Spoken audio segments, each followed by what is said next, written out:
How to enable Voice Assistant in Gemini app. This tutorial shows you how to set up and use voice input with the Gemini app on your Android device.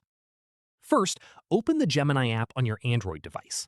Gemini is Google's AI assistant and comes with built-in voice input that lets you speak your prompts instead of typing them out. Once you're on the main screen, look for the microphone icon inside the message bar at the bottom and tap on it. From there, speak your prompt or question out loud, and Gemini will pick it up and respond just as it would to a typed message. If the microphone isn't responding, it may be a permissions issue. Long press on the Gemini app icon and tap the info icon to open app info. From there, tap permissions and make sure microphone is set to allow while using the app. Once permission is granted, head back into Gemini and try the microphone again. It should now pick up your voice without any issues. After that, if you want to take it a step further, you can also set Gemini as your default assistant so you can activate it with your voice hands-free.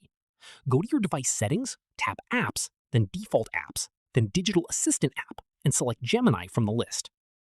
Keep in mind, for the best voice recognition results, make sure you're in a quiet environment and speaking clearly. Background noise can sometimes affect how accurately Gemini picks up what you're saying. And that's it. If this guide helped you enable Voice Assistant in Gemini, give it a like, subscribe for more Android tutorials, and tap the bell icon to stay updated. See you in the next one.